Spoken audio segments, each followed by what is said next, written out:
Paul Sweeney. Thank you, Madam Deputy Speaker, for the contribution to the opportunity to contribute to this magnificent debate, I think it's fair to say, which has had a series of robust and resilient and passionate contributions, not least from my immediate predecessor speaker, the member for Barrow and Furness, a fine shipbuilding town, which has a critical stake in the future of this defence equipment programme that we've been discussing today. And I think it's fair to say that there has been a consensus of a source of great dismay across all parts of this House, everyone present today, that every year of this government we have seen a steady decline in defence spending as a percentage of GDP from 2.4% in 2011 to 1.9% in 2016. Not only has it declined in every year of this government, but is lower than in any year of the previous Labour government. Those figures, damning as they are for the government's real commitment to defence, belie the true criticality of the situation. A letter published by former defence chiefs during the general election last year called the 2% target an accounting deception, and that most analysts agree that core defence expenditure for hard military power is well below that 2% threshold. So not only is real defence spending well below the purported 2% target minimum, but its effective purchasing power is being eroded year on year because, as many members will know, the defence rate of inflation runs well above the national inflation rate. In 2015-16, for example, the defence inflation rate was 3.9%, the highest since 2010, while the national GDP deflator was just 0.8%. So that relentless pressure on defence resources explains the litany of cuts we have seen stemming from the 2010 and 2015 Strategic Defence and Security Reviews, most notably, in its absurdity, the scrapping of the Nimrod MRA4 programme merely months before it entered service, squandering £3.4 billion and leaving the UK with no maritime patrol aircraft for at least a decade. We have seen also in recent months the Army cut by a fifth, wages frozen for a sustained period, and no Royal Navy ships on patrol in international waters over Christmas for the first time in recorded history. It is an absurdity and a really depressing situation. We continue to see chaotic and wrong-headed thinking on procurement of defence capability play out, most notably in the recent national shipbuilding strategy. Having had the privilege to chair the latest meeting of the all-party parliamentary group on shipbuilding yesterday, we heard further testimony on the urgent need to improve key elements of this strategy if we are to achieve the best effects possible for our national shipbuilding sector. There are key themes that seem to be emerging from this ongoing process of discussion with key stakeholders in industry and in the defence community.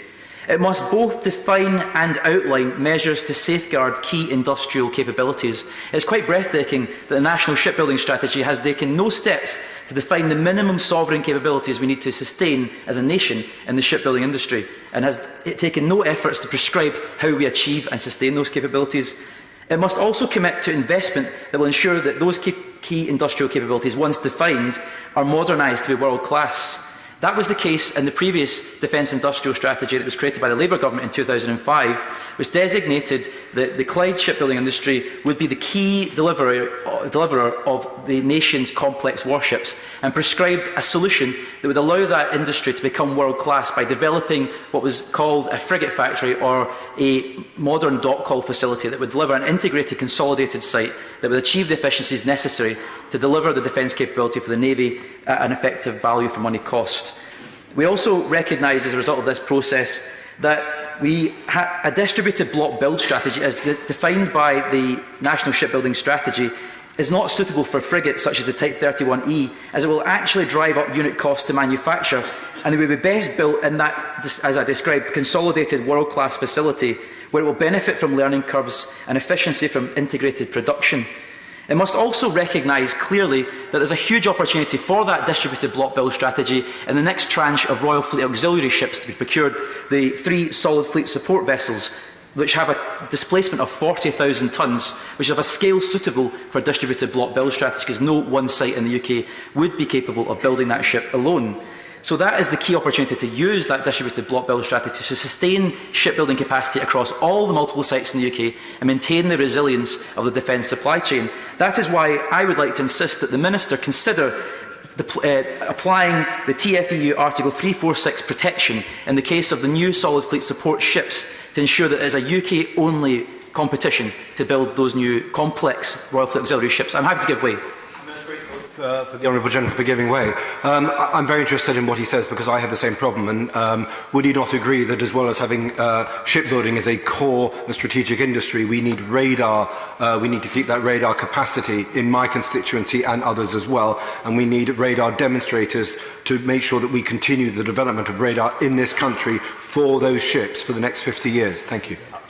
Honourable Member for the Isle of Wight for that excellent contribution, and I would say that that is absolutely critical. Actually, when you think of shipbuilding, often we just think of the hull of the ship, but actually when you see a ship launched into the water for the first time, perhaps the value of the overall project is only 8%, even though structurally it looks much more.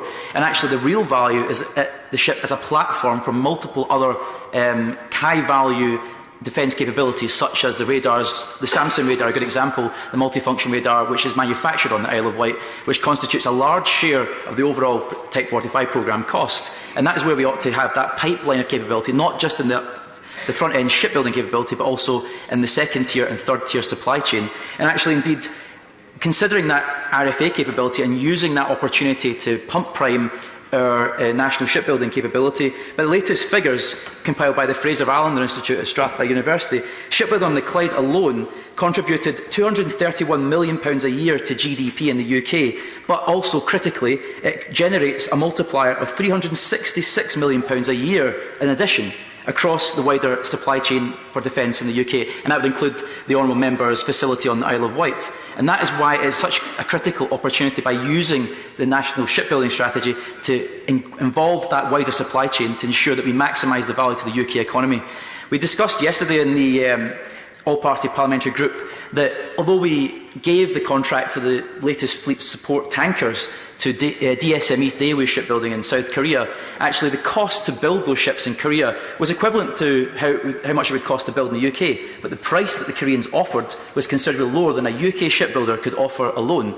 So, in effect, the Korean taxpayer was subsidising the British Ministry of Defence to build its ships for it.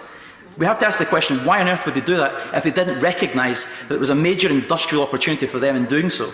Surely there must be an opportunity for the Koreans. They wouldn't do it simply out of mere generosity or altruism. They're doing it because they recognise that it's a core part of their defence industrial capability, and it's also a key part of their national industrial strategy. Perhaps we ought to take a leaf out of their book and have a more active industrial strategy when it comes to defence, and that should include those RFA ships.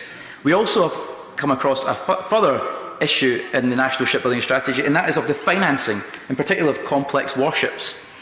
It was mentioned by my previous speaker, the member for Barrow and Furness, that the previous Chancellor of the Exchequer described defence as no different to any other government department when it came to capital expenditure. And I have to say, I would take issue with that, as I'm sure many other members would. Defence is unique when it's commissioning complex warships like the Type 26 and the new deterrent submarines. These two vessels alone constitute two of the most complex engineering projects ever built by mankind.